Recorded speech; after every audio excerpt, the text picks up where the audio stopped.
On continue la discussion avec le directeur de Opus One. L'entreprise lyonnaise organisatrice de concerts et d'événements souffre évidemment aussi de cette région. Vincent Sagarme, bonjour, merci d'être avec nous. Depuis l'annonce du 28 février, donc on l'a dit, les premières mesures restrictives pour les milieux culturels. Quelle est la situation aujourd'hui pour Opus One? Compliquée, la même que pour tous mes consoeurs et tous mes confrères que j'ai pu entendre juste avant dans votre sujet. On avance à vue en échafaudant des hypothèses et des scénarios et dans l'attente des informations qui viendront demain en provenance du Conseil fédéral, parce que pour l'instant, on a été relativement peu impacté. On avait par hasard peu de concerts dans cette première séquence qui allait du 1er au 15 mars. On en a beaucoup plus à partir de maintenant. La saison commence vraiment. Et dans l'hypothèse très vraisemblable où la fermeture des lieux publics sera maintenue, voire accentuée, on va annuler ou reporter des dizaines de manifestations. Le fait de reporter un concert, par exemple, quelles conséquences est-ce que ça a concrètement? C'est variable. À partir du moment où un concert peut en effet être reporté à une nouvelle date, les billets restent valables, l'événement a lieu, tout se passe bien. Si ça n'est pas possible de le faire, soit que l'artiste n'est plus en tournée au moment où on serait en mesure de proposer ce spectacle, ou que la salle ne soit pas disponible, que sais-je, dans ce cas-là, on va rembourser les spectateurs, évidemment. Et puis on se retrouve frappé par une situation de force majeure. Autrement dit, ce qui était expliqué par une des intervenantes de votre sujet, c'est qu'en effet, les artistes qui ne peuvent pas jouer, mais ça n'est pas de notre responsabilité, sont tenus de nous rendre leur cachet, mais on va se retrouver face à des frais assez considérables dont il faut savoir qu'ils ne sont pas assurés. On a des assurances contre l'annulation, mais elles ne couvrent pas les risques inhérents au coronavirus. Donc on s'attend aujourd'hui à des dommages très importants sans être en mesure de les chiffrer quant aux dommages d'annulation. Mais l'autre problème que vivent tous les lieux culturels en ce moment, c'est la disparition des ventes de billets. Purement et simplement, on est passé en moyenne, on vend 3 à 5 000 billets par semaine, on en vend quelques dizaines, 200, 300 aujourd'hui, et c'est notre carburant, les billets, c'est ce qui nous fait vivre. Donc ça... Justement, le fait de ne pas vendre de billets, pour vous, quel impact? Est-ce que ça touche aussi du coup vos employés à Opus One? Évidemment, non, on est en train de réfléchir, comme beaucoup d'entreprises, comme toutes les entreprises du secteur, à des mesures de chômage partiel, à de l'aménagement du temps, parce qu'à partir du moment où on n'a plus de recettes, plus de spectacles, et la raison pour laquelle on est en train de s'activer et de faire des choses, elle n'est plus existante.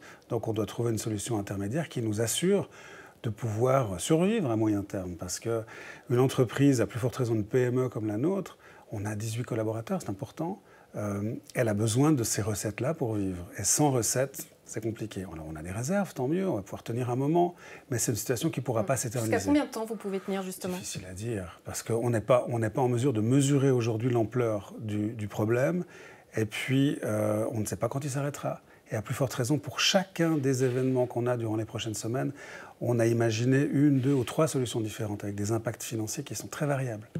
Je ne peux pas répondre à cette question. Oui, la question centrale, finalement, aujourd'hui pour tout le monde, c'est la question du quand.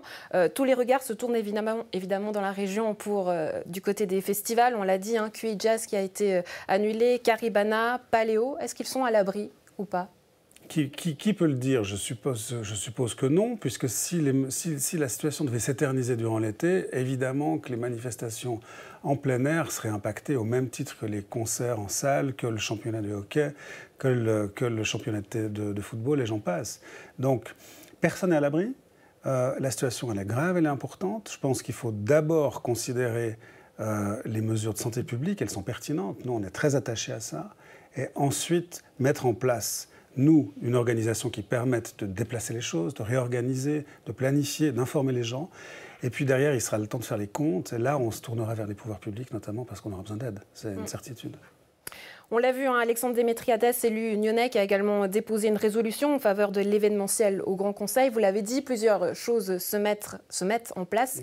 Mais aujourd'hui, on est dans l'urgence. Donc, qu'est-ce que vous attendez concrètement et aujourd'hui, là, maintenant, de la part de vos politiques? Les besoins des uns et des autres dans l'urgence sont très variables. Il y a beaucoup d'acteurs culturels qui se retrouvent en situation absolument problématique en termes de liquidité, parce que tout simplement, n'ayant plus de rentrée, ils n'ont plus de moyens de payer leurs factures. Donc certains ont besoin de prêts à 0%, d'autres de surseoir au paiement de leurs impôts ou de la TVA ou trimestrielle. Les cas sont très différents. Aujourd'hui, on est en train de de rassembler les différents organismes professionnels. SMPA pour nous, c'est l'association des organisateurs suisses de concerts et de festivals. Artos qui rassemble les techniciens du spectacle, les institutions culturelles, les théâtres de Suisse romande.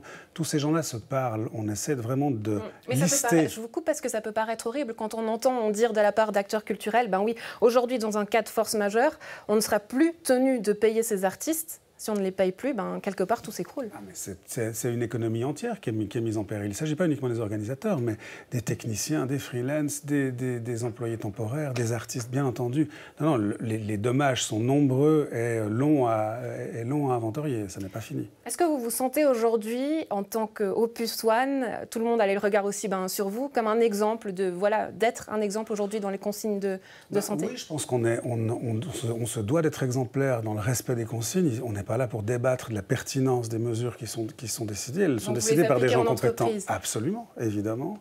Ensuite de quoi, de par notre taille, on attire sans doute plus l'attention que d'autres organisateurs, mais on ne souffre pas plus qu'eux. On souffre la même chose. On est simplement un peu plus grand, donc plus visible. Donc, ce qui est important aussi dans ce moment, c'est la solidarité entre les gens, c'est le dialogue. Et puis ça marche plutôt bien, ça. Oui. Je dois dire que c'est plutôt louable de constater qu'on se parle énormément entre organisateurs, festivals, producteurs, pour chercher des solutions, s'informer, se poser des questions et puis se challenger un peu. Et ça, c'est bien. Comptez sur la solidarité des uns des autres. Vincent Zagar, directeur de Opus One, merci d'avoir été avec nous. Merci de votre accueil.